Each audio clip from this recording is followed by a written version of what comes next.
I chased after the poor but handsome campus heartthrob, Philip.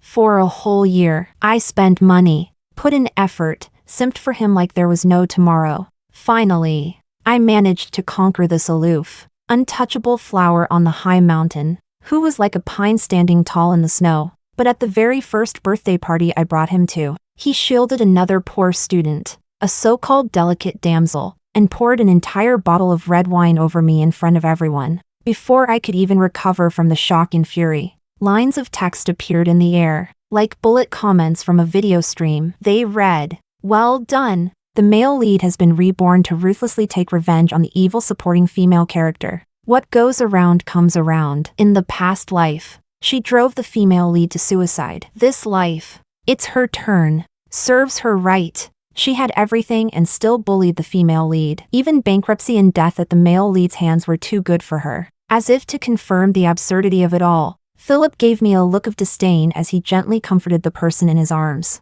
"Don't be afraid of her. So what if she's rich? As long as I'm here, no one will ever bully you again," the delicate damsel murmured pitifully. "Philip, don't defend me. I'm used to it." People all around us stared at me with strange looks, whispering and pointing. I wiped my face. The next second, I swung my arm in a full arc and slapped him hard, rubbing my reddened palm. I pushed my hair back behind my ears and gave a cold laugh. "Wanna rise? You're not even rise-worthy. I've got 2 plots with your names carved. How about some grave attention?"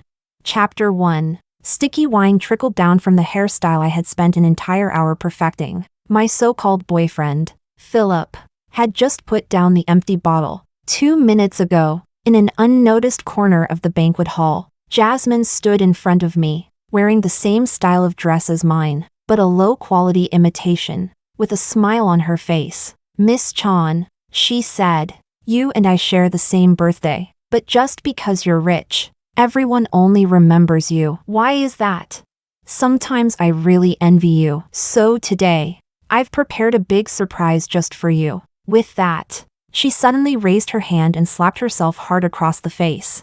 The sharp crack of her slap caught everyone's attention. She dropped to the floor, looking pitiful and frail. The first person to rush over was Philip. He took one look at the scene and, without a word, grabbed a bottle of red wine and flung its contents all over me, drenching me from head to toe. I stared at Philip in disbelief. The dark red stains ruined the birthday party I had meticulously planned. Like an ugly, jarring scar cutting through the night, I had planned to make our relationship official at this party. I had even prepared expensive gifts and a grand surprise just for him. But Philip now stood in a protective embrace around Jasmine, as if guarding a treasure he had finally reclaimed. My hand trembled violently, not just because I was heartbroken and soaked in humiliation, but because, once again, bright red lines of scrolling text appeared in midair. "Well done. The male lead has finally seen the true face of the evil female side character after being reborn. What goes around comes around. Last life, she drove the female lead to suicide. This life, it's her turn. Serves her right. She had everything and still stole from the female lead and bullied her. Even bankruptcy and death are too good for her. Poor female lead baby. If that evil side character hadn't stolen her scholarship, she wouldn't have had to take such desperate measures." I took an uncertain step forward, almost as if I were trying to verify the absurdity of the bullet comments flashing before my eyes. Philip gave me a look of utter contempt and held Jasmine even tighter in his arms. He gently comforted the girl crying in his embrace. "Don't be afraid of her. So what if she has money? Does being rich mean she gets to bully people? As long as I'm around, no one will ever hurt you again." I stared at Philip, my hands trembling even harder. "You're saying I bullied her?" Philip looked even more disgusted. "What else? You think she slapped herself across the face for fun?"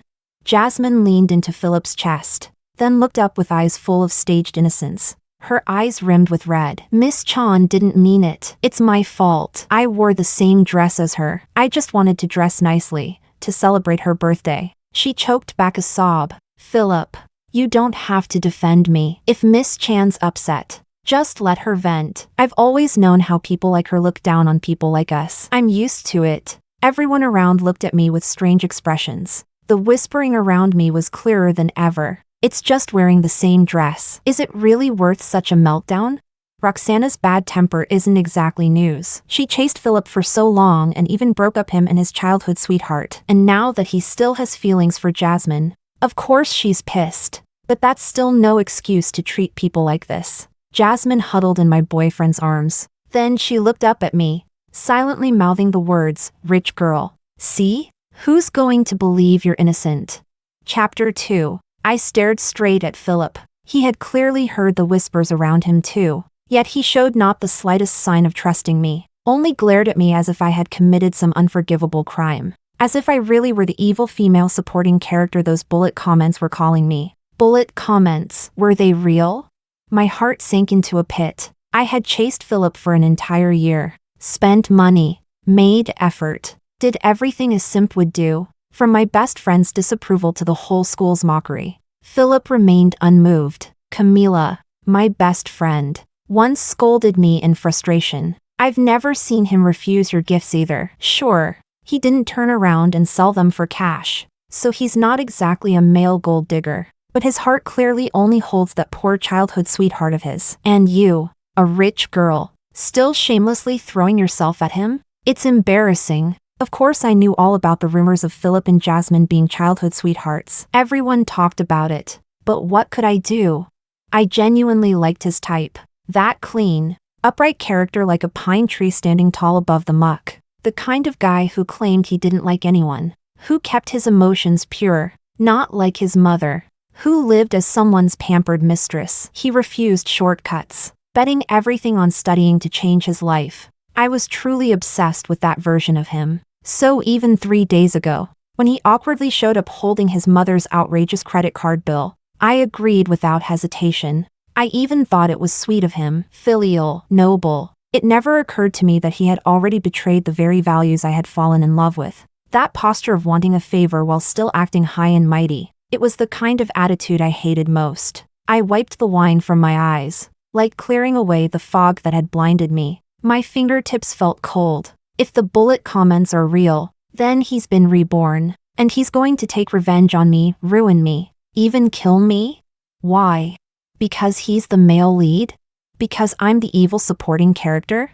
I gave him money, effort, and genuine affection, and I deserve to be destroyed for that? Rage exploded in my chest like a bomb. To hell with his tall, aloof, saintly act. To hell with her fake tears and trembling lips. A loud, crisp slap sliced through the whispers like a whip. The blow was so hard Philip's handsome face snapped to the side, a red 5-fingered mark burning across his cheek. The room went dead silent. I didn't even stop. I grabbed an open bottle of champagne from the table nearby and emptied it right over Philip and Jasmine's heads. Ah! Jasmine's scream tore through the silence. I rubbed my reddened palm, swept my soaked hair back behind my ears, and under the shocked gazes of everyone present, let out a cold laugh. Wanna rise? You're not even rise-worthy. I've got 2 plots with your names carved. How about some grave attention?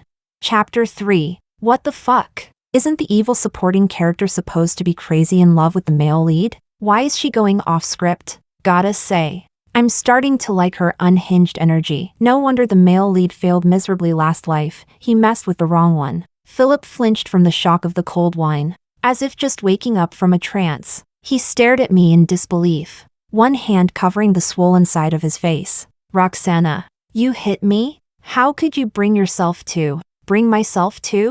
I stepped forward menacingly and slapped him again. It still wasn't enough, so I went in with both hands, back and forth, until his face was perfectly symmetrical. Didn't your mother teach you the proper rules of being a kept pet when she was playing canary in a cage herself?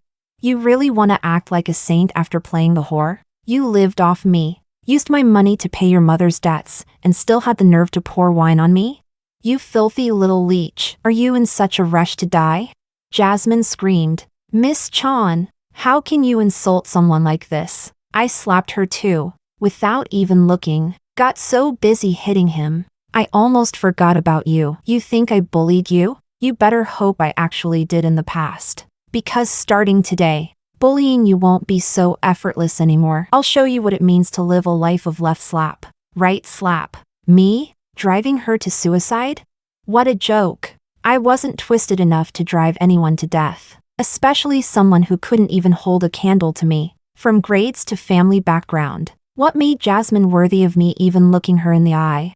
Even if she was Philip's childhood sweetheart, I never once took her seriously. She was the one who'd cry to others about how hard her life was, constantly hinting that the only reason she lost to me was because I had powerful connections. Please. From national scholarships to competition wins, not everything was manipulated by the Chan family. I rolled my eyes. You all heard that, right? If any of you feel sorry for this male canary and his precious childhood sweetheart, be my guest, bear witness for me today. Me and Philip? One was greedy for money. The other just wanted to hook up. Sounds fair to me. I spread my hands. Let's just call this past year a gift from me. But from now on, don't go around bad-mouthing me again. You can be blind once, but don't let yourself get disgusted twice. Got it? The crowd was dead silent. My dear bestie was the first to snap out of it. Camila shoved Philip aside and gleefully grabbed my arm. Now that's more like it. Told you, his damn vibes clash with your fate. Keep kissing his ass and you'll be cursed for life. I stepped forward with Camila, ready to leave. But the bullet comments exploded faster than Philip could react. Why is the supporting character leaving? That's not how this scene is supposed to go. What about the black card she's supposed to give the male lead? Without that seed money, how's he supposed to ride the tech stock wave? This is the exact turning point where he was supposed to start his business. Don't worry. She's crazy in love with him. She'll crawl back in no time. Just watch. I glanced at the bullet comments, then grabbed the silk scarf Camila handed me and wiped my wet hair roughly. It was tangled. I yanked off my decorative hairpin, letting my long hair fall over my shoulders. My messy bangs. I swept up and tucked behind one ear. The sharp click of my heels echoed on the floor. I said coldly, I'm having your supplementary credit card frozen, and by tonight, get your junk out of my villa. Philip's eyes reddened. He looked at me with a mix of disbelief, shame, and hatred. Finally, his voice rang out with bitter defiance. Fine, I don't need a single cent from you, Roxana. Just don't regret this. He looked determined, like some noble, wind-swept pine tree, still trying to act like the same kind of man who once drew me in. Camila scoffed loudly. Four-legged toads are rare, but two-legged men? They're everywhere. Who's got time to regret anything? Roxana, let's go change. Find a better place to celebrate. Don't let trash ruin your mood. It's on me. Who's coming? The crowd surged forward, following Camila and me. No one even glanced back at Philip or Jasmine. I gripped her hand tightly, grateful. Camila winked and grinned at me. That's what sisters are for. She saw it all. She knew hearts are made of flesh. No matter how tough you act, no matter how stubborn your mouth is, it had still been a whole year, a full year of sincere devotion. How could it not hurt? Chapter 4. Inside an opulent Japanese-style hot spring resort, Camila and I sat before a massive crystal floor-to-ceiling window, gazing down at the emerald mountains below. Freshly airshipped black pearls still glistened with dewdrops of seawater. The evil supporting character's only been quiet for a week. Is she seriously not going to look for the male lead? Ugh, our poor male lead. She's so cruel. Cut off his card. Now he's working 3 jobs a day to pay off his mom's debt. Eating instant noodles for 3 straight days. At least the female lead is willing to stay by his side. It's just some filthy money. Let her enjoy it while she can. The male lead's got a rebirth script and protagonist aura. Soon enough it'll be her turn to suffer. Camila waved a hand in front of my face. What's wrong? Why the grim face? You still upset over Philip?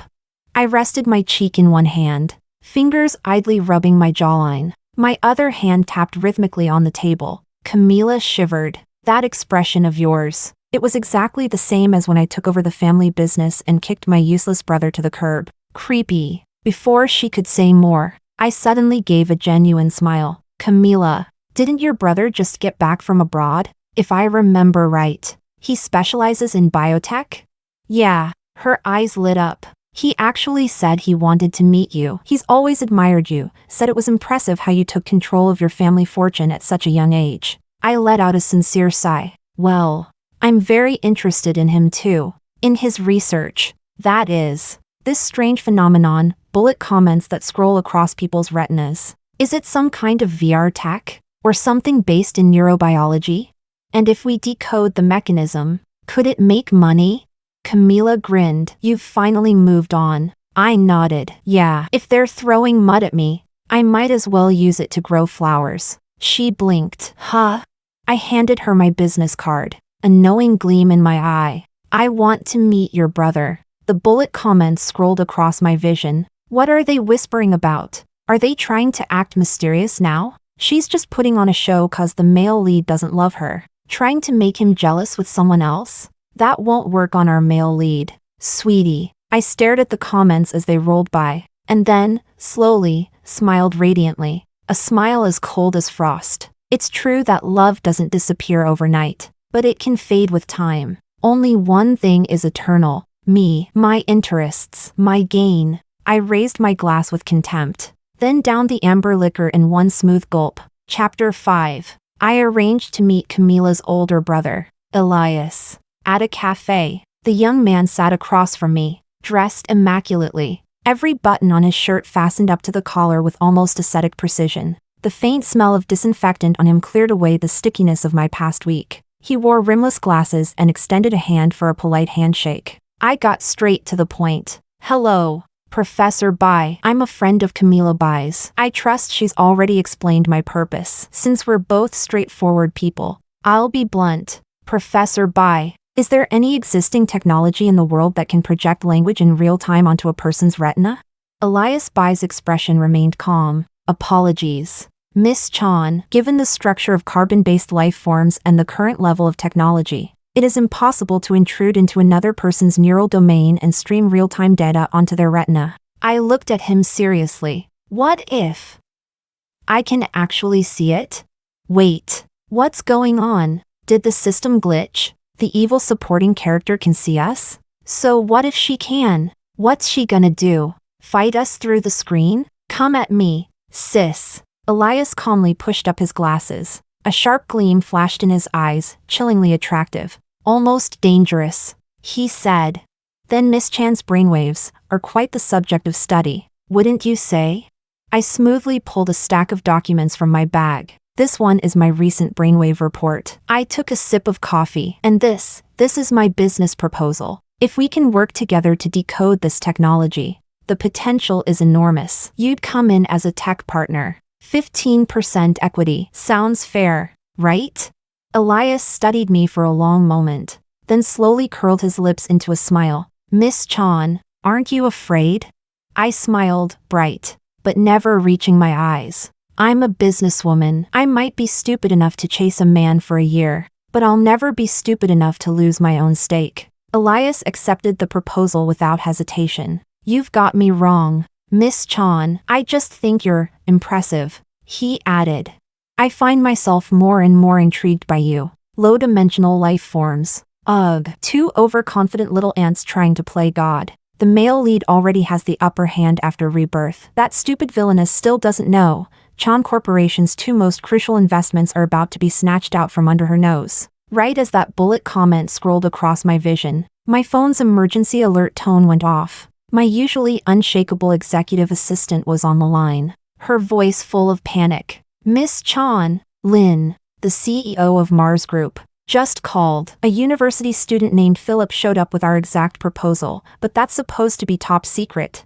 Chapter 6. The evil supporting characters panicking now. Huh, here it comes. Classic rebirth plot. Stealing the advantage and slapping faces left and right. My executive assistant continued. That Philip guy is currently waiting in the office. He said he has something to tell you. I picked up my handbag, politely said goodbye to Elias, and headed straight for the company. In the elevator up to the executive suite on the top floor, I weighed my bag in my hand. What a pity. Birkin in platinum leather. Not ideal for smashing someone's face. The elevator doors opened slowly. There he was, Philip, reclining comfortably on the reception sofa. I still remembered how he used to look when he came to me begging for help paying off his mother's credit card debt. Back then, sitting stiffly on the handcrafted Italian leather sofa in my villa, he had been nervous, out of place, truly inexperienced. But now, he looked like someone who'd weathered storms, composed, untouched by chaos. Even in his studentish shirt and cheap slacks, he held himself with confidence. Why did you block me? I clenched my fingers around my bag. barely resisting the urge to smack him with it. That's what you came here to ask? Security. Philip raised his chin defiantly. No need to call them. I'll leave on my own. You think I wanted to come? He looked smug, even triumphant. Roxana, I'm here to tell you, I'm going head-to-head with Corp. I know all your plans. When your company goes under, I want to see how high and mighty you still act. I handed my bag to my assistant, then motioned him forward with a beckoning gesture. Oh, I'm very high and mighty. How did you figure that out? Come closer, let me slap you a few more times and settle it out of court. I'll even pay the damages. If you behave, I'll throw in $50K for emotional compensation. Pay off your mom's credit card again. She maxed it out again. Didn't she? A twitch passed across Philip's face. Nailed it. He glared at me, full of fury, as if he were already some great success story. He didn't mention his current miserable hustle at all. Roxana, you're always like this, acting like you're above everything. Like you're doing people favors. Get this straight, I'm the one who knows your proposal now. You should be begging me. I was calm. Begging who? What do you want? If Camila were here, she'd probably whisper. Philip's done for. The last person who tried to threaten me was my brother, the one I fought over our inheritance. Now his grave's covered in 3 meters of weeds. But Philip clearly misunderstood the calm in my tone. He looked at me, a strange emotion flickering in his eyes. Regret, conflict, nostalgia. After a pause, he sighed. Roxana, I know you still have feelings for me. You're just angry about what happened. But you humiliated me that day. I never really wanted to destroy you. If you'd just apologize, I'd be willing to let it go. After all, we were in love for so long. I cut him off mid-sentence. So long? You mean 3 days? I was out of patience. I gestured for my assistant to throw him out. 3 days or 3 years, doesn't matter. I stared straight at him. The moment you threw wine on me for someone else, you were already rotting. Philip instinctively shielded his face. Didn't you pour it back on me? I spat out 2 words, full of contempt. Not enough. I tilted my head slightly. Do you even know who you are? Who I am? Don't talk nonsense about regrets. If it's a war you want, I'll give you one. Now, get out. Security dragged Philip out. I returned to my office and immediately called the legal department at Corp. I'm starting to lose the plot. Did the evil supporting character just stop loving the male lead entirely? No lingering feelings? So cold-blooded. She really is evil. What is she doing now? Wait, what's she planning? Half an hour later, I hung up the phone. I stared at the bullet comments floating in the air and let out a cold chuckle. You claim to be higher dimensional beings, and you still can't figure it out? I smiled lazily. Obviously. I'm just making some small preparations, waiting for him to come crawling back. LMAO. It's not even sundown and you're already dreaming? You can be annoying sometimes. But seriously, don't go up against a male lead with a protagonist halo. He's got plot armor. Lower your pride. Make peace with him. Help him rise to the top. You'll benefit too. Won't you? Benefit? I pressed a clenched fist against my lips, as if I'd just heard the funniest joke in the world. Benefit? The cake's only so big. If I can eat the whole damn thing myself, why would I slice it up for someone else and beg for crumbs? He's the invincible protagonist? Then I want to try what it feels like for the evil dragon to defeat the dragon-slaying hero. Chapter 7. 1 month later. Still inside the executive office on the top floor of Corporation. I raised a brow at the disheveled Philip sitting across from me. He'd lost a noticeable amount of weight. His posture wasn't so proud anymore. I glanced at the bullet comments. Mars Group CEO Lynn actually rejected the male lead's proposal. The male lead has hit 5 dead ends in a row now. Sigh. Gotta admit, sometimes survival trumps pride. No wonder he came to the evil supporting character for help. That black card and her backing are just too important to ignore. I couldn't help but laugh. People rarely learn from advice. But reality? Reality teaches with a single blow. You think being reborn gives you a head start? In this world, money and power are like viruses. They're only passed through birthright, blood, or marriage. You may know what makes money. You may know what's in demand. But why should you be the one to claim it? Swallow both of Chan Corporation's major investment projects? Keep dreaming. After being turned away, sometimes politely, sometimes mockingly, by company after company, Philip finally sobered up. Gone was the arrogance and self-assurance. He wiped his face in humiliation, as if making some final decision. Can you give me some investment? I'll repay it with interest, I replied in a playful tone, mimicking his past arrogance. Roxana, don't regret this. I won't take a single cent from you. What? Being rich makes you special? I didn't even want to come here. I repeated his own words back to him. Want me to say them again? Philip gritted his teeth. I know you're still angry, but if you'll invest, I'll take whatever insults you throw. Hit me. Yell at me. I won't fight back. Hold it, I said, snapping his flimsy proposal shut with a clap. What's our relationship now? Philip looked at me with a complicated expression. I'll be your boyfriend again, obedient this time. I smiled, then lifted the proposal and smashed it into his face, pages scattering in the air like confetti. Amid the fluttering papers, I sneered. Are you delusional, Philip? We're nothing more than classmates. Look at this trash of a business plan. I could write a better one with my eyes closed. You really thought this would get you my investment? I arched a brow. The scraps of nostalgia from being old classmates aren't worth the kind of money you'd have to work your entire life to earn. I'm not playing house with you. Philip panicked, bending down to gather the scattered pages.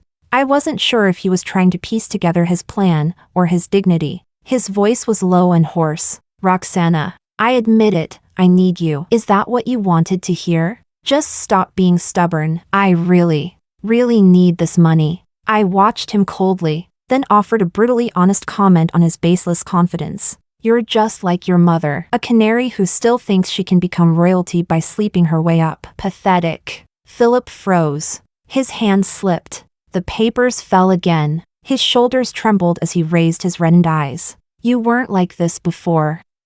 How can you say that about me? I replied indifferently. You planning to live in before your whole life? Looks like it's not just the present he's stuck in. He's clinging to the last life, too, to the version of himself I once liked. The one who enjoyed luxury by my side. He glared at me fiercely, then gave up picking up the papers. He stood, turned, and stormed off. I'll make you respect me. Roxana, we're not done. Philip stumbled as he left. I twirled the pen in my hand and suddenly had an idea. He's trying so hard. I almost feel sorry for him. Might as well let him burn out the last of his usefulness. I called in my assistant and said softly, trash belongs with trash. Didn't my brother leave behind a few old board members, spineless garbage he used to be close with? Make some arrangements. See if you can get them all at one table. Those willing will take the bait. The assistant immediately understood, then shivered. As for me, I said it casually and turned to the bullet comments. They were flying across the screen again. This is too humiliating. Seriously, too humiliating. The male lead made a huge decision before coming to see you. He has so much pride. Do you know how much he had to sacrifice? Evil supporting characters should just die already. I calmly watched the insults scroll by, admiring them like one might admire art. When the assistant left the room, I chuckled sweetly. Aw, mad now? You've been hating on me for so long. What's taking you so long to punish me? Or, is it because you don't want to? The bullet comments froze. Just for a second. I savored the rare moment of a clear screen. Oh, so it's not won't. It's can't. Huh? After I kicked Philip out last time, I had him added to Chan Corp's blacklist. So how did he still waltz right into the company and stand before me? Obviously, because I let him. I wanted to test something. These so-called higher dimensional beings behind the bullet comments. Could they actually do anything? Were they capable of anything besides heckling from behind the glass? The answer was clear. Higher dimensional beings? I laughed, without restraint, my voice ringing with mockery. Bunch of pathetic, voyeuristic trash pretending you're gods. Looks like you can't protect him. Question is, can you protect yourselves? My smile widened. Brilliant and dangerous. I'm really curious to find out. My email icon blinked. A message from yesterday. The project with Elias. It had made progress. Chapter 8. Ever since that day, the bullet comments had grown strangely quiet, except for a few random remarks that popped up now and then. What can a low-dimensional being even do to us? Male lead just got rejected again. What the hell is going on? This isn't satisfying at all. I came for the overpowered dragon-slaying protagonist arc. Why is the male lead working mornings at a convenience store, afternoons in the cafeteria, and dishwashing at night? He looks miserable. Even his fate value seems to be declining. Whether Philip was miserable or not, I didn't know. What I did know was that I had just dropped another $1 million in investment, and I was lying comfortably on a custom king-size mattress in my private dorm suite, checking the latest research updates via email, and answering a video call from Elias. He adjusted his glasses and gave me a small smile. Is the data clear enough?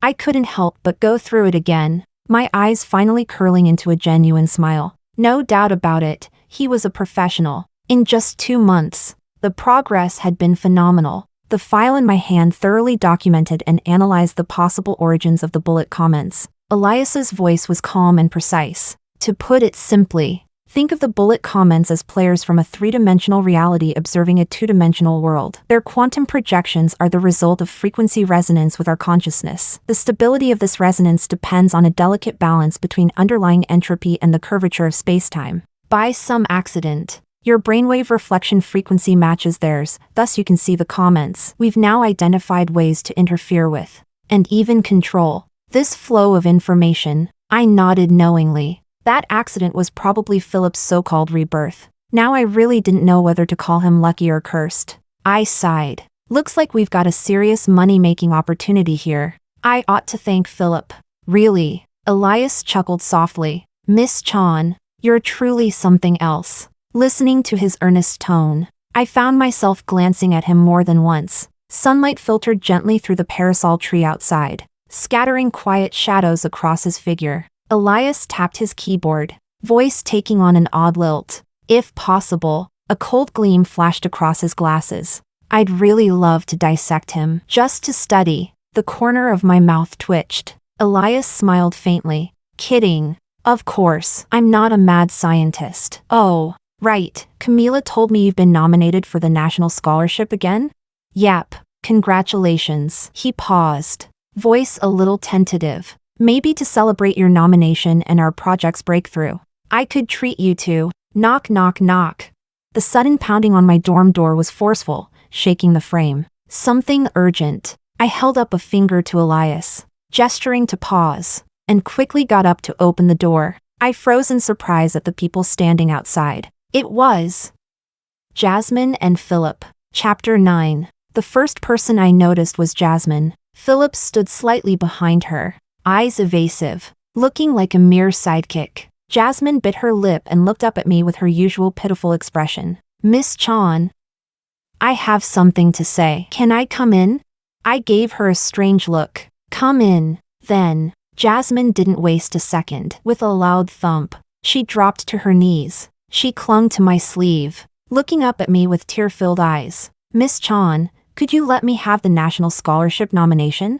She was one of the other nominees. Tears streamed down her face. I'm not trying to compete with you on anything else. Just this one thing. I want to study art overseas. This is my only chance. I know you're rich. You don't need the money or the honor. Please, just this once. Don't fight me for it. Just this one time, please?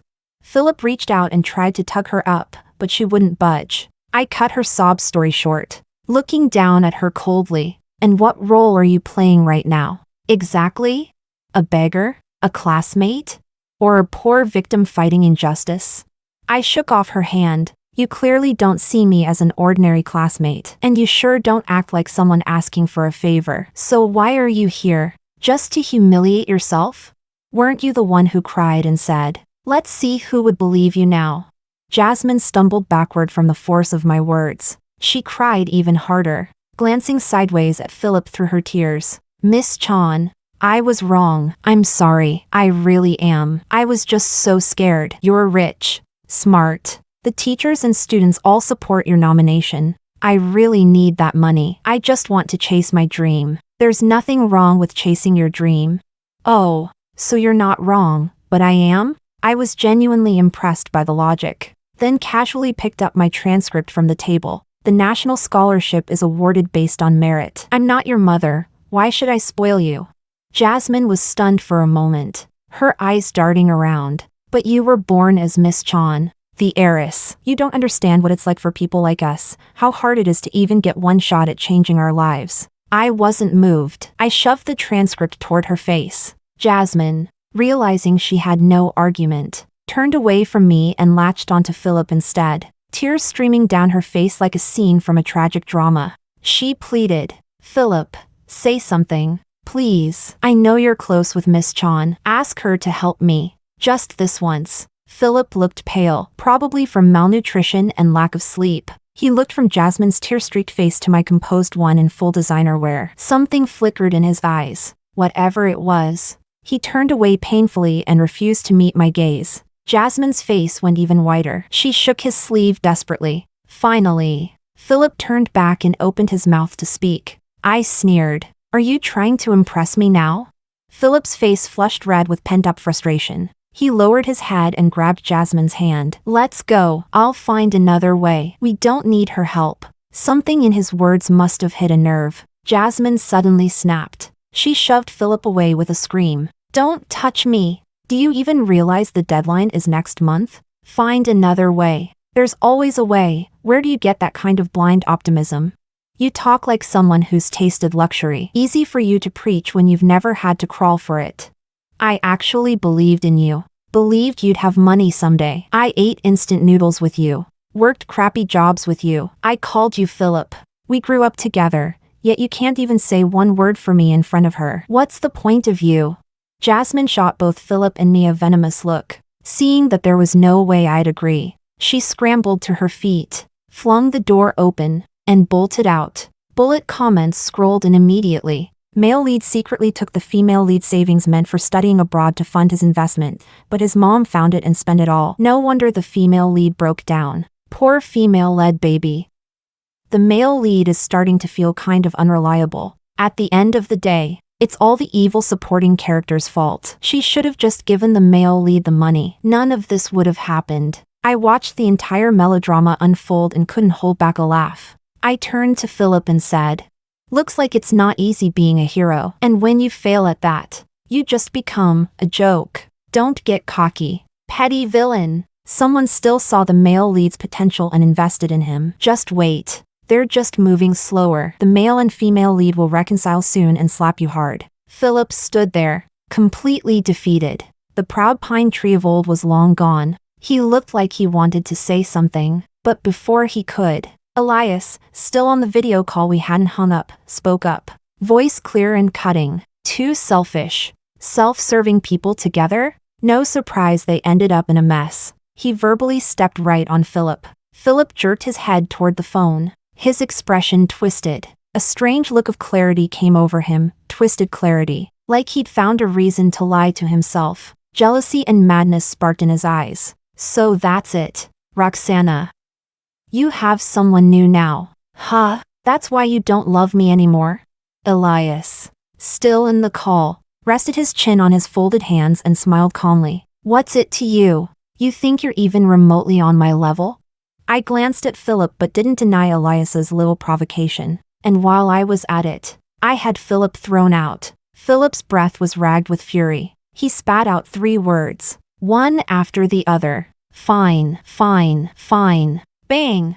The door slammed shut behind him. I turned to Elias, smiling at the screen as if nothing had happened. "Thanks for the assist. I really didn't feel like wasting more words on him." Elias gave a small nod. Eyes cast down. Silence settled between us, except for the soft clack-clack of Elias typing on his keyboard. Chapter 10. After wrapping up the scholarship process at school, I turned my full focus back to the project Elias and I had been developing. Over the past 6 months, Philip had gained a bit of a reputation as a rising opportunist. Plenty of people speculated that he had some major investor backing him. After all, how else could his information be so sharp? I simply smiled and let him hustle. Word was, once he made his first pot of gold, Jasmine got back together with him. Camila glanced at me as I worked at my desk. preparing for our upcoming press conference. She took a long sip of her milk tea and asked, "How's the press prep coming along?" I finally set down the paperwork, scooted closer to her, and took a sip of her drink for a quick break. The sweetness of the full sugar blend made me squint with delight. Everything's on track. Camila lifted her phone and opened the campus forum. She pointed to a particular post. "You sure you don't want to deal with this? Want me to handle it?" I waved her off. "No need. The higher they climb, the harder they fall." Camila looked at me for a long moment, then smiled. She said slowly, "That's not it at all. Who said our Roxana is heartless? You've always had a tiger's strength and a rose's patience. You admire people who fight for themselves. It's not about watching them fall. It's that you left a crack in the door for the ones who actually tried. Like when you doubled the Chan Family Scholarship Fund for Sea City University not long ago." Our eyes met. Then I leaned back on the sofa, stretched out, and said coldly, "Please." I was just in a good mood, because this press conference would reveal the results of our project, the one Elias and I had labored over for months. We had made a breakthrough, using a specialized frequency to control the projection of bullet comments. I tested it on myself and proved it could be done, and on the day I finally said goodbye to the comments, I flipped them off with a middle finger, and used that special frequency to send them one final image. An ant. Those who see others as ants will one day become ants themselves. Your arrogance has gifted those very ants with endless wealth. How's that feel? What can you even do to me? Bunch of clowns. Word for word. I sent their own mockery back at them. Before they could respond, I hit the mute button, permanently. To hell with those damn bullet comments. Let those voyeuristic freaks mumble to themselves from now on. With that nuisance handled, Elias and I went full steam ahead, applying the frequency tech to a new field of research and development, one we planned to own from the start. I could already picture it. After the results went public, how many investors would flood in, throwing offers like confetti. It was exhilarating. Compared to this, Philip's little ripple in the water barely even registered. My mood was so good that when he reached out to invite me somewhere, I actually, for once, didn't say no. Chapter 11. Over the past 6 months, Philip had asked to meet me multiple times. I declined every time. I hadn't seen him in ages. Now he stared at me intensely. His gaze had grown increasingly warped, full of exhaustion from grappling with capital and competition. His hand trembled slightly. "You've finally agreed to see me. Are you still with that guy?" I stirred my coffee. "What exactly are you stuck on? Why do you always say this kind of pointless, bitter stuff when you see me? Has reality hit you so hard you're finally regretting things?" Philip's fists clenched tight. "Yes, and no, Roxana. I'm saying this because we dated for 3 years. I have the ability now. If you break up with him, can we start over?" I snorted. 3 years? Were you dreaming the whole time?" His expression faltered. I calmly enjoyed the look on his face, caught between indignation and embarrassment. Philip looked like he'd lost his soul. "So, you won't leave him, will you? That's it, right? You treat me so coldly because of him, don't you? I knew it. You couldn't really be that heartless to me. You were supposed to be mine." I didn't bother entertaining his narrative. Instead, I went straight for the jugular. "Mine? And what about Jasmine?" He froze. Then, eyes full of desperate hope, he looked up at me. "She's like a sister to me. I just didn't want you bullying her. There was nothing between us." I raised an eyebrow. "That's not what you said before, Roxana." His eyes were red, like someone clinging to one last excuse after running on fumes for too long. "I just didn't want you to look down on me. People like me, we're born a rung lower than people like you. I didn't want to stay beneath you forever. I wanted to be rich. I wanted to have the same confidence as you. I admit, I got obsessive, but that's because I loved you. I wanted to stand next to you as an equal." I suddenly laughed, short, sharp. "So, those bullet comments, they said you failed in your last life because you loved me too much. Is that your excuse now?" Philip's pupils shrank in horror. I grabbed my bag, rose to my feet in one smooth motion, and patted his cheek gently, looking down on him with pity. "You don't love me. You love my money, my power, You only remembered how good I was to you after the world started slapping you in the face. I don't know how you failed in your last life, but greed always eats itself, and I only have so many ways to deal with people like you. Wanna try again this life?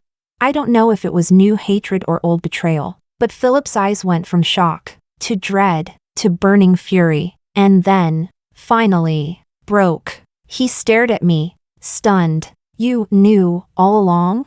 Roxana. I never wanted things to get to this point. You knew, and you still forced me. You forced me. The only way to make you obey is to break your wings, right? That's the only way you'll listen, isn't it? I honestly had no idea how he jumped to that conclusion. Maybe I really was too good to him in a past life, but that was long gone. I turned away. Get therapy. Narcissistic personality disorder with stunted emotional development. You can't even pull off basic emotional manipulation. I sighed. Giving you a chance was a waste of my time. You want to break my wings? Go ahead, try. Chapter 12. My press conference unfolded exactly as planned. It was set to be a launch of epic-making significance, a brand new way of interaction, revolutionary breakthroughs in holographic gaming, a redefinition of how information could be stored and transmitted. This frequency technology held the power to generate immense wealth, and perhaps even benefit the future of human society itself. All those who had once attacked me? Their curses had become self-fulfilling. They became the bricks and mortar of my growing business empire. My net worth skyrocketed. For a time, I stood at the center of every spotlight, praised as the most daring, most visionary entrepreneur investor of this generation. As flashes from media cameras blazed like fireworks, the lights of the conference stage came on. Everything was ready, but just before I stepped onto the stage, something changed. The expressions on the reporters' faces below shifted, subtle but sharp. Whispers spread through the crowd, and then I saw them. Philip and Jasmine, sitting in the front row. Camila stormed backstage, practically spitting fire. I swear I'm gonna skin them alive. Roxana, I told you not to go easy on them. Look at this. She shoved her phone toward me. On the screen was a trending headline, rapidly climbing the charts. It had started on C-City University's campus network, but now it had exploded across the internet. Youngest CEO of Chan Corporation accused of bullying fellow students. The things I had said to Jasmine and Philip, cut cleanly from context, were now the center of massive online debate. Rich and heartless. Enough is enough. So ordinary people deserve to be humiliated? I hate bullies. My little brother has depression because of school bullying. People like this deserve 1,000 cuts. Meanwhile, a few of Chan Corp's old board members had joined forces. Internally, they were stirring up a wave to have me removed from my position, accusing me of leaking corporate secrets. Several internal project plans, ones only I had access to, had mysteriously been leaked. They were accusing me of criminal misconduct. Chan Corp's surging stock price started to shake, a dangerous tremor, the prelude to collapse. Camila's hands were trembling with fury. She was toggling between 5 alt accounts, leaving angry replies under every hate post, while also calling PR firms to bury the trending topic. I gently placed a hand on hers, calming her. She paused, breathing hard, but finally still. Then she exhaled and said, "Right, I was so angry I forgot." You never walk into a fight unprepared. Chapter 13. Under the spotlight of countless eyes, I stepped onto the stage, every step steady, composed. The first microphone shoved in front of me came with sharp words, blunt and merciless. President Chan, no matter what you're unveiling today or how much it could benefit humanity, character is paramount, especially now. With you in control of a technology that could fabricate truths and violate privacy, how can the public trust that you'll truly act in their best interest after what you've done? In the audience, Philip and Jasmine looked up from beneath the brim of a baseball cap, grinning provocatively. I smiled too, the kind of smile that comes when you're already holding all the cards. I calmly raised my hand and pressed the switch on the screen beside me. I have nothing to say, I said. Facts speak louder than words. A burst of noise rippled through the crowd. The screen lit up with footage from a hidden pinhole camera, pointed directly at an unoccupied corner. On screen, Jasmine's voice echoed through the speakers. "Miss Chan, you and I share the same birthday, but just because you're rich, Everyone only remembers you. Sometimes I really envy you, so today, I've prepared a special gift for you. Smack, smack, smack, smack, smack. The repeated sound of slaps echoed, Jasmine slapping herself, played in a disturbing loop. The theater fell silent. Nothing but the crisp, echoing sound of skin on skin. I hit pause. The screen froze on the moment her own hand landed on her cheek. I smiled and leaned into the mic. I believe the difference between humans and monkeys is that humans know how to use surveillance tech. Miss Jasmine, you came here to accuse me without even checking whether I'd been recording? Who's twisting the truth now? Impossible, Jasmine shrieked. Philip said that private restaurants like that don't install surveillance. Her eyes widened in horror as she realized she just blurted it out loud. I remained expressionless. Apparently, even in his last life, Philip never really understood me. Someone like me, who clawed her way out of the Chan family's blood-soaked business war. How could I ever leave traces behind? I reached out and adjusted the microphone back to center, cleared my throat, and feigned shock. Did I hear that right? You said Philip? I'm shocked. You two sound very close. That man just happens to be someone I reported to the authorities a week ago for corporate espionage. The moment the words left my mouth, the room erupted, like hot oil reacting to a splash of cold water. Chaos. The screech of sirens sliced through the uproar. Everything moved fast. My legal team, trained to move like clockwork, descended on the scene with righteous force. It wasn't until the handcuffs clicked onto Philip and Jasmine's wrists that the crowd began to register what was happening. Corporate espionage, illegal fundraising. My assistant began distributing documents to every reporter. President Chan filed a formal report a week ago. Those involved include several Chan Corp board members and the primary culprit, Philip. As for Miss Jasmine, her slander, libel, and over 5,000 shares of false information have severely damaged both President Chan's personal reputation and that of Chan Corp. A separate report was filed an hour ago. President Chan initially didn't want to escalate things out of respect for their shared past as classmates, but given the gravity of the situation, she must act in the company's best interest. I applauded gently, smiling. They were just frogs at the bottom of the well. They thought catching a glimpse of the sky meant they understood the rules of the game. But a true hunter's net? It's laid far in advance. The moment Philip returned, begging for investment, the trap had already been set, its threads woven into every corner, just waiting for the right time to snap shut. I tucked a stray lock of hair behind my ear, unhurried, calm. I had given them every chance, and they took the bait willingly. From the bullet comments to Philip himself, they had all served their purpose. Now that their value was spent, garbage should return to the trash where it belongs. I leaned forward slightly, cleared my throat again, firmer this time. Ladies and gentlemen, the press conference will be delayed by 30 minutes. In half an hour, I hope we'll be cheering for the future of revolutionary technology, not wasting time on petty drama. I, Roxana Chan, am a doer. I'm not here for grand speeches or flowery words. I bring real results, and I'll let our breakthrough technology speak for itself. The crowd fell silent again, and then erupted in thunderous applause.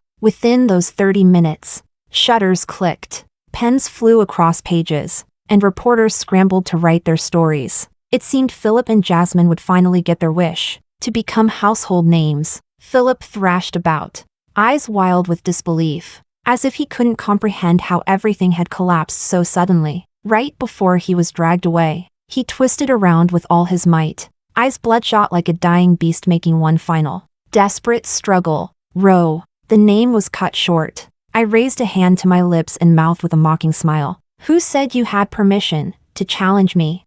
And in that moment, it hit him like lightning. He finally realized everything had been orchestrated by me all along. The strength drained from his body. What remained was a faint whisper, barely audible, but I caught the shape of his lips. Roxana, you won. You sent me to prison, again. I chuckled lightly. The corner of my lips curled with contempt and clarity. Serves you right. So, that was how it ended for him in his previous life too? Not an ounce of growth. Still the same pathetic conclusion. The most dangerous kind of fool is the one too greedy to think straight. And the most hopeless kind of greed is the kind cloaked in delusion. I dealt with them casually, as if brushing away a minor nuisance, not even worth the dust on my shoulders. Turning back to the journalists, I smiled coolly. Now then, shall we reconvene in 30 minutes? In that half hour, someone's fate would be rewritten from top to bottom. But whether they rose or fell, what did that have to do with me? This game?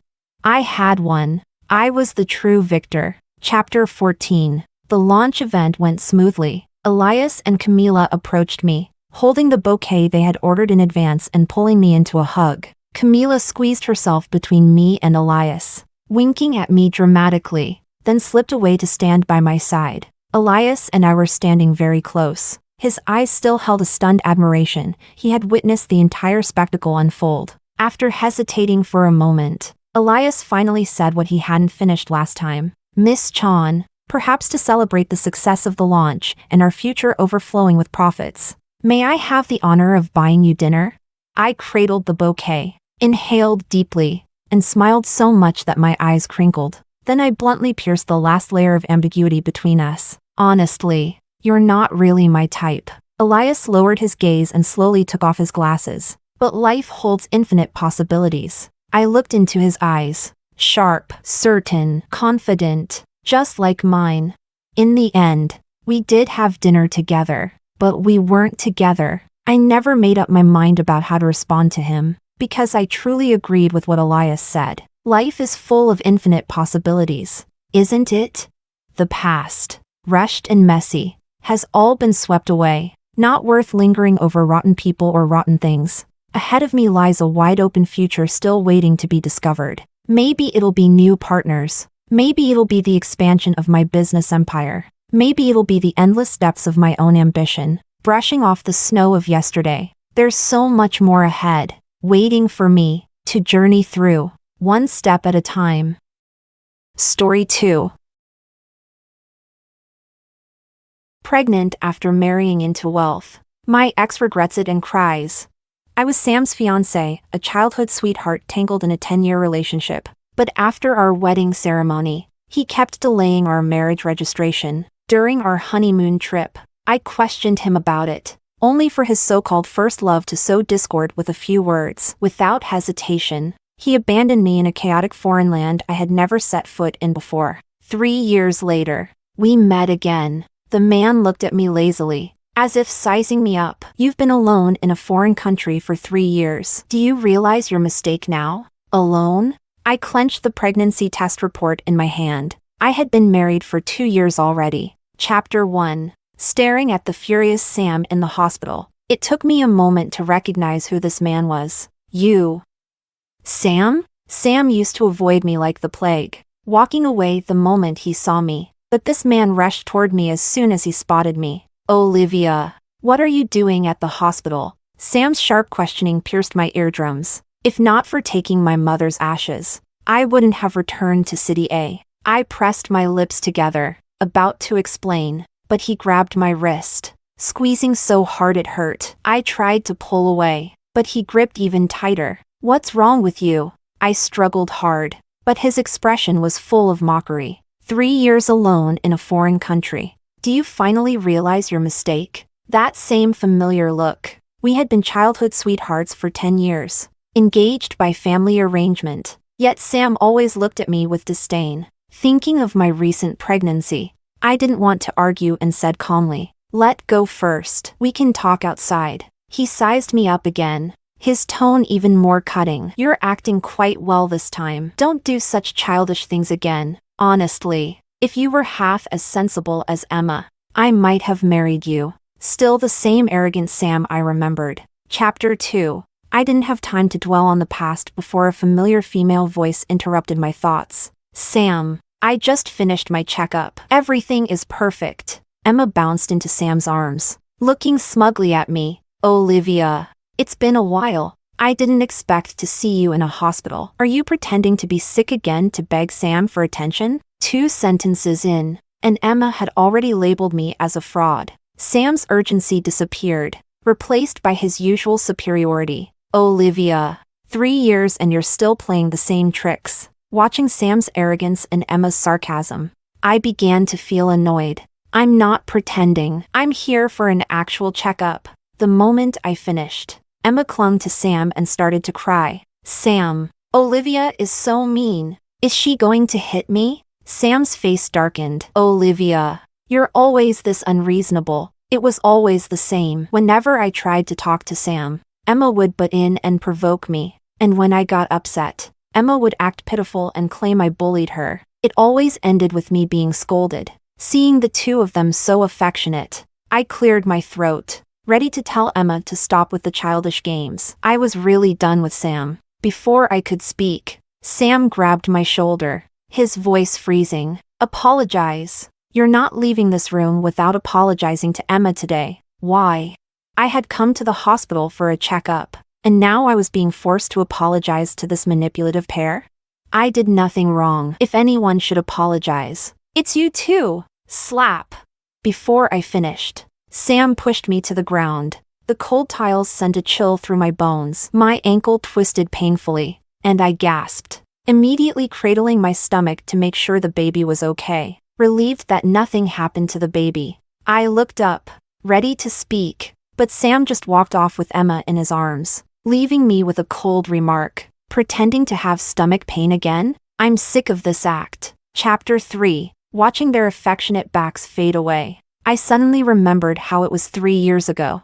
I had severe cramps during my period and complained about why we had to spend our honeymoon in a war-torn country. Emma said I was being dramatic. As a result, Sam abandoned me there, walking away with Emma without looking back. 3 whole years passed without a single word. Now, the moment we met again, he was demanding an apology. In the end, a kind stranger helped me up and, worried about me, accompanied me for a medical checkup. After thanking them, I took a taxi back to the home I hadn't stepped into for years. I quickly tidied up and happily posted the results of my pregnancy test on social media. My husband, Eric, was thrilled and promised to come over immediately. I was about to go to sleep when Sam suddenly started bombarding me with calls. When I picked up, his aggressive voice exploded from the other end of the line. Olivia, what's the meaning of this?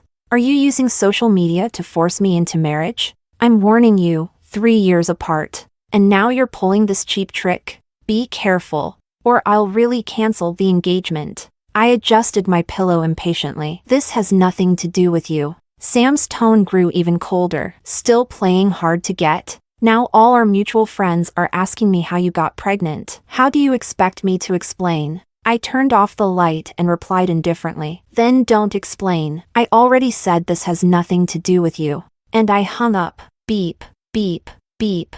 Sam kept calling me nonstop. Annoyed, I blocked him and finally fell asleep. The next morning, I woke up to find all my other social media apps flooded with threatening messages from Sam. Olivia, you're really something now. You even dared to hang up on me. I'm warning you, stop playing games, or I'll cancel the engagement, and you'll have nowhere to cry. What are you thinking? Unblock me right now. So noisy. I blocked him everywhere. Bang, bang, bang.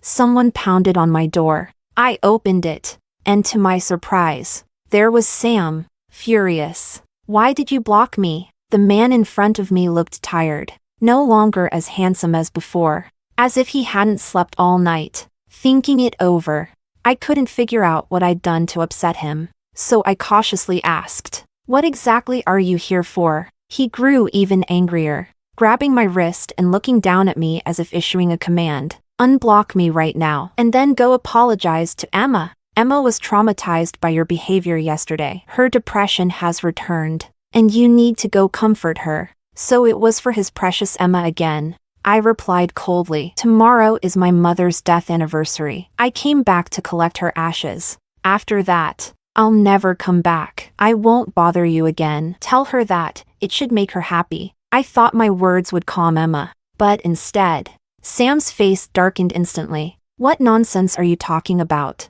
Stop being sarcastic. For heaven's sake. I was telling the truth. I rubbed my temples. Too tired to argue. Just go back. I wish you two all the happiness. Sam's expression shifted between anger and confusion before he finally grabbed my hand tightly, as if making up his mind. Fine. I admit it. You win this time. Come back with me, and I'll tell my mom we'll get married officially. Married? Chapter 4. 3 years ago. Hearing those words would have sent me over the moon. Back then, I was a love-struck girl whose biggest dream was to marry Sam. But 2 years ago, I married someone else, the man I love, and now, I'm even carrying our unborn child. Sam looked surprised by my indifference. After all, I used to light up and orbit around him at the mere mention of marriage. My cold demeanor now seemed to unsettle him. After thinking it over, I decided it was only right to explain things to Sam's mother. After all, we had been betrothed since childhood. Eventually, I nodded and agreed to go home with him. Sam immediately put on that smug expression, as if victory was already his. Maybe, in his mind, I was still the naive girl who could be easily swayed with the promise of marriage. When we got to the car, Sam reached out to lead me to the passenger seat, but I quickly dodged and climbed into the back. He frowned. "What's wrong with you?"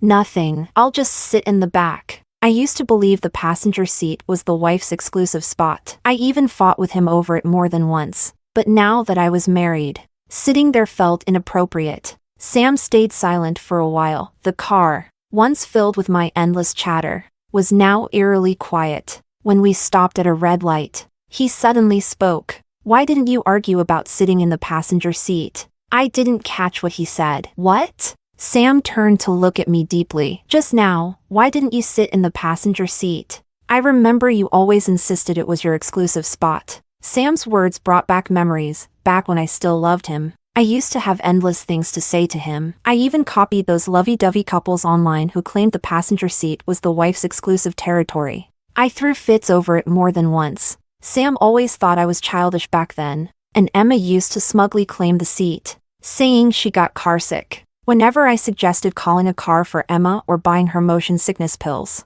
Sam always defended her. "Olivia, why are you so inconsiderate? Emma sitting in the car upsets you that much?" I wanted to say I wasn't upset, I was just jealous. I wanted to say I could book Emma the most expensive car so she wouldn't get carsick. But every explanation I tried to give was always cut off by Sam's scolding. Now, hearing him bring up my old obsession with the passenger seat felt surreal. The only memories I had of it were his harsh words and Emma's triumphant smiles. Maybe the signs were always there. Sam, who was always cold and reserved, made an exception for Emma. I should have walked away long ago. Chapter 5. 10 years of being treated as a joke. Seeing my silence, Sam stopped the car and turned to look at me. "Olivia?" Snapped out of my thoughts. I smiled faintly without saying much. "I was too childish before, always making things difficult for you. I shouldn't have acted that way." When we arrived at his house, Sam instinctively reached out to help me out of the car.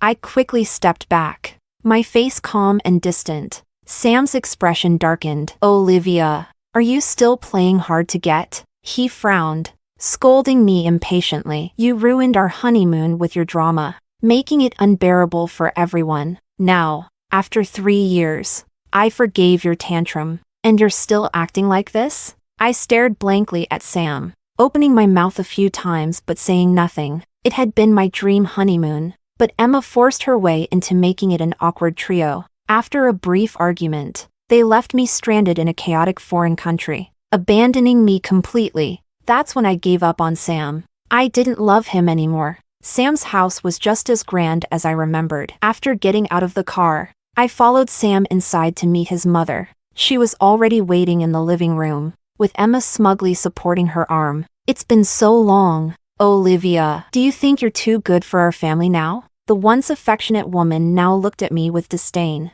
"Auntie, it's been a while." She didn't even spare me a glance. "Let's hope it stays that way. Things have been much more peaceful without you."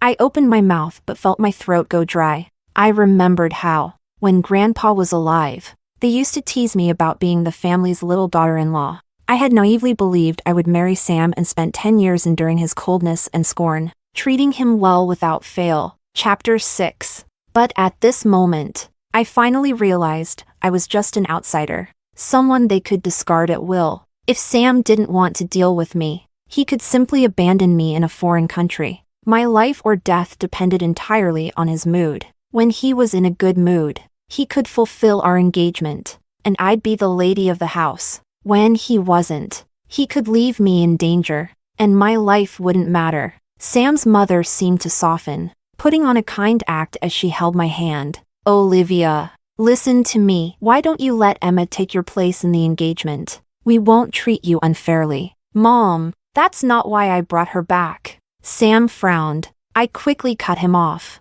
terrified that Sam might insist on going through with the engagement. Auntie, I only came back to take my mother's ashes. After that, I'll never return. Your mother's ashes? Olivia, are you talking about this little box? Emma slowly took out a small box from her bag. It was my mother's urn. She gave me a pitiful look and said, Olivia, you always use tricks like this to get Sam's attention, but it's fine. I'll give you your mother's ashes.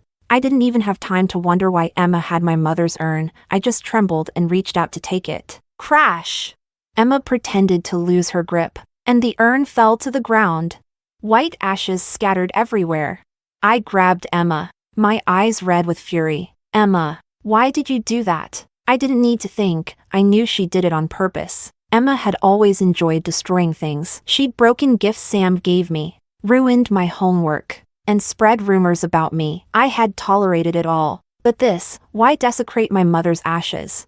I gripped Emma's arm tightly, my voice trembling with rage. Emma, you're going to pick up every grain of my mother's ashes on your knees, and you're going to apologize at her grave, or I'll never forgive you. Emma screamed and cried, pushing at me, but I ignored her, continuing to shout and trying to force her down. Then, a sharp pain burned across my cheek. Sam had slapped me. He looked at me with disappointment. Olivia, you've really let me down. Emma didn't do it on purpose. And you scared her. Yet you're still being so aggressive. A crazy woman like you, I'll never marry you. Chapter 7. Before I could react, Sam had already left with Emma. In a daze, I heard his low murmur. Emma, ignore that crazy woman. If she dares to bully you again, I'll never marry her. Never marry me?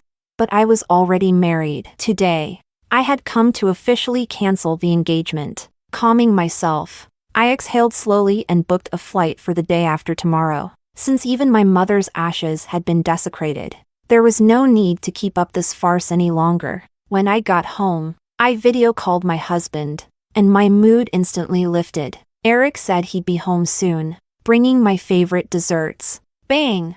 Someone pounded on the door. I opened it to find the unwelcome sight of Sam and Emma standing there. His face cold. Emma's upset. I'm ordering you to apologize to her. My mother's ashes meant less to him than Emma's smile. I sneered and retorted.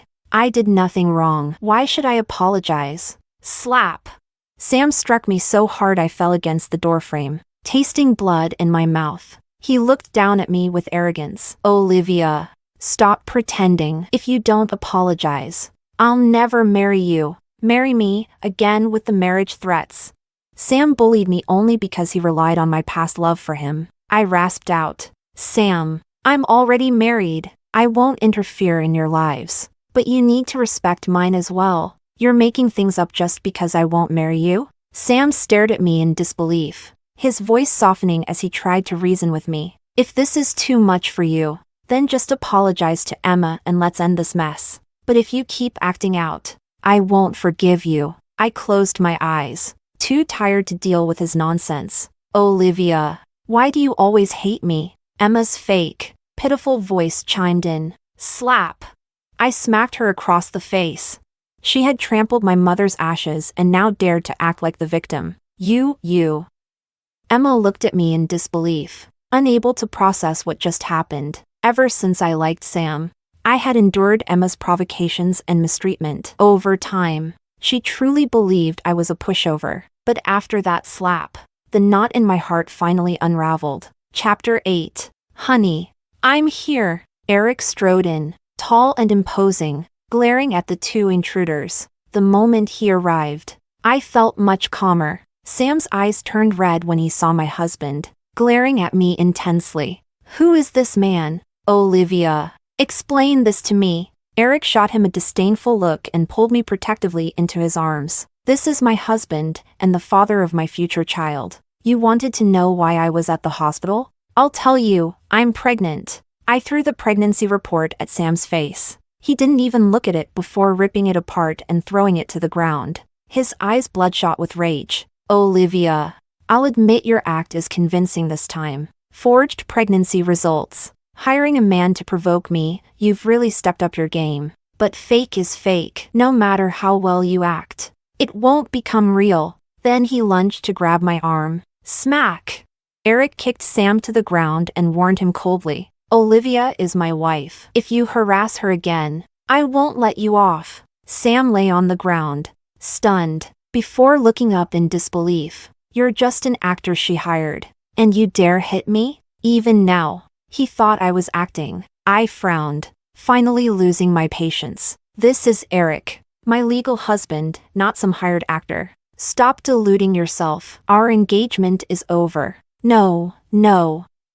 That's impossible. You're lying to me, Sam muttered, his face pale, looking like a man who had just caught his wife cheating. But he was the one who cheated. Now he wanted to blame me. Chapter 9. After calling security to kick Sam out that day, I immediately returned to M Country with my husband, lying on a rocking chair in our estate, basking in the sunlight and breathing in the fragrance of exotic flowers. I couldn't help but sigh. This was the life I deserved, far away from that deranged couple. I placed my hand on my belly, 5 months along. My baby bump was already visible, and the baby was healthy. Just as I was about to rest, the butler came rushing over. Madam, a man outside claims to be your fiancé. Before I could refuse, Sam's disheveled figure appeared before me. He looked exhausted, his once perfect hair now a tangled mess. Eyes bloodshot as he gritted his teeth and demanded, Olivia, how dare you leave the country without telling me? Were you planning to never see me again? It was the first time I'd seen Sam so defeated. I instinctively shielded my belly, looking at him warily. What are you doing here? This man was dangerous. He had hurt and betrayed me before. I had to protect myself and my baby this time. Seeing the fear in my eyes, he let out a bitter laugh. Are you that afraid of me? I thought we loved each other for 10 years. I thought you'd be happy to see me. Loved each other for 10 years? I couldn't believe he had the audacity to say that. For those 10 years, he took my love for granted, trampled on my feelings, let Emma bully me, and even defended her when she desecrated my mother's ashes. That wasn't love. I've already told you, we canceled the engagement. We have nothing to do with each other anymore. No, I don't believe you. Sam shook his head defiantly, tears streaming down his face. You loved me so much. You always gave in to me. I don't believe you've stopped loving me. He knew I loved him, knew I always gave in to him, and still, he took advantage of it. I sneered. You knew I always gave in to you. You knew I endured all the pain. So why do you think I'd keep following you forever? Sam was speechless, his lips moving without sound. Sam, you saw the pain I endured. You pretended not to see it, enjoying my devotion while spoiling Emma. When she bullied me, humiliated me, and even destroyed my mother's ashes, you were there, and every time, you chose to protect her and hurt me, with every word I spoke. Sam's face grew paler, looking at the once proud man now trembling like a discarded puppy. I finally closed my eyes. It's over. Sam, go back to your life as the high and mighty heir. You and Emma can live happily ever after. I wish you the best. As for me, I never want to see you again. I signaled the butler to escort him out, but Sam's eyes turned red, and he grabbed my shoulders tightly, as if trying to merge me into himself. No, I won't allow it. We can't ever see each other again. Come back with me. We'll get married right away. We'll have lots of children. And your baby, I'll treat them like my own. Olivia, please come back with me. Tears streamed down his face, warm drops landing on my hands, as he looked like a desperate, abandoned puppy. I suddenly felt like teasing him. Sam, if I go back with you, will you promise to never see Emma again? He froze for a moment before hesitating. Finally, he looked determined and said, Olivia, Emma isn't a bad person. Once we go back, I'll explain things to her. I won't let her bully you anymore. Hearing his panicked explanation, I couldn't help but laugh coldly. Sam, even now, you can't let go of having it both ways. I shoved him away and gave my final words. No, Olivia, I swear, I'll never see Emma again. Please come back with me. looking at Sam's tearful eyes. For a moment, I almost believed he had loved me, but then I remembered I was already married and pregnant. I looked at him with pity. Sam, we were never meant to be. Go back. Move on. Chapter 10. Wait! I turned back to see Sam's eyes burning with a near-maniacal fire. If I kill Eric right now, can we get back together? Don't worry. Once he's dead, I'll marry you immediately, and we'll live happily ever after. Seeing the madness in Sam's eyes grow stronger, I panicked and struggled. Sam, you're insane. I will never get back with you. He ignored my struggles, smiling faintly as he dragged me toward the music room where Eric was. The moment Eric saw me restrained by Sam, his eyes turned bloodshot. Sam, if you dare lay a finger on Olivia, you won't walk out of this house alive. Sam smirked, scanning Eric with disdain. I won't hurt Olivia because she's about to be my wife. As for you, you should have died a long time ago. With that, Sam lunged at Eric like a starving wolf, and that's when I saw the glint of a sharp knife in his hand. My heart jumped into my throat. Sam wasn't planning to leave this house alive today. He attacked like a wild beast, slashing the knife faster and faster. Eric, though unarmed, seized the moment to grab Sam's wrist and twisted it sharply. Clang, the knife fell to the floor. The two men wrestled fiercely. Eric took advantage of the momentum, delivering punch after punch to Sam's face. His once handsome features were quickly reduced to a bloody mess, his nose broken. Finally, Eric landed a brutal elbow strike to Sam's temple. Sam collapsed like a broken puppet, blood pooling beneath him, the metallic scent filling the air. Coughing up blood, Sam weakly reached out to me, begging for mercy. I didn't spare him a glance. I waved for the butler to throw him out. Then I called his mother, instructing her to get him medical treatment immediately. Once everything was settled, Eric, freshly showered, wrapped me tightly in his arms. Tears streamed down his face as he looked at me. I'm sorry, Olivia. I almost let him take you away. I'm so sorry, love. I nearly failed to protect you. He gently touched the red marks on my wrists left by Sam's grip and brought out the first aid kit to treat them. Don't worry, love. I won't let Sam get away with this. If he dares to come back, I'll feed him to the dogs. Chapter 11. Eric's family was no less influential than Sam's. The very next day, Eric struck hard against the now leaderless Sam family, leaving their business on the brink of bankruptcy.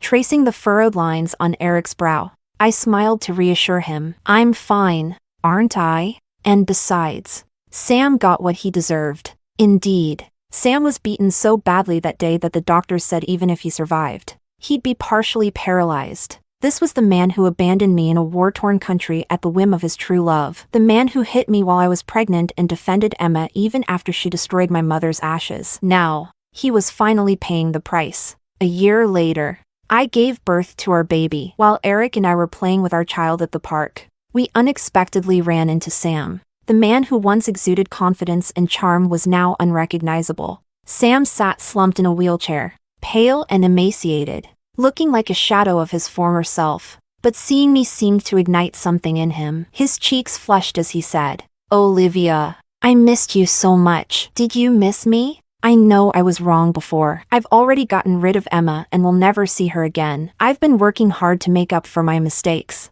Sam's eyes turned red as he choked up. Olivia, I truly regret everything. Will you come back to me? Before I could answer, Eric pulled me into his arms and coldly replied, Mr. Sam, do you always covet another man's wife? Too bad Olivia is already my wife. You should focus on whether you'll ever walk again. Sam's face turned paler by the second, but his eyes remained locked on me, full of desperation. Olivia, I don't believe it. I don't believe you've stopped loving me. We were childhood sweethearts, together for 10 years. I truly love you. I swear I'll never see Emma again. I don't care about Eric. Olivia, if you come back, you'll always be my one and only wife. I'll never marry anyone else. Please, Olivia, just give me one more chance. I promise I'll treat you well. His words were firm, his eyes brimming with sincerity. Was this really the same proud and domineering Sam? Now, he was pleading with me so desperately, but I felt nothing. He had hurt me too deeply for an apology to make any difference. If I forgave him, how could I face Olivia who endured so much pain? Nestled in Eric's arms, I looked down at the tearful man. Sam, I've told you many times, I don't love you anymore. We have nothing to do with each other. I'm happy with my husband now. Your so-called love is nothing but a burden to me. When will you accept reality? My words left Sam frozen. He opened and closed his mouth, unable to speak. Finally, he pulled out a bank card and shoved it into my hands. I'm sorry, I truly am. I don't know what else to do to make you forgive me. Take this card, it's all I have left. His family was already on the verge of bankruptcy, and with his health failing, that card probably held everything he had left. I took it without a word and walked away with Eric. This was the man who hit me, abandoned me, and hurt me. Giving me his entire fortune as compensation was the least he could do. The next time I heard about Sam was in the news. The headlines reported that the once powerful Sam family had been completely destroyed in a fire. Police investigations later revealed it was the result of infighting between Sam and Emma. After my rejection, Emma begged Sam to marry her. But Sam, who had long grown to despise her, not only threw her out but also told her he had given all his money to me, demanding that she stay away. Consumed by revenge, Emma set fire to Sam's company and his family estate. Sam, who had been recovering at the estate, was trapped in the fire and died. Emma was arrested and sentenced to prison for arson and murder. She would spend the rest of her life behind bars, paying for her crimes. When I learned about it, I found the whole situation ironic, but it no longer concerned me. Wearing my headphones, I leaned into Eric's loving embrace as we played with our adorable son. My happiness was only just beginning.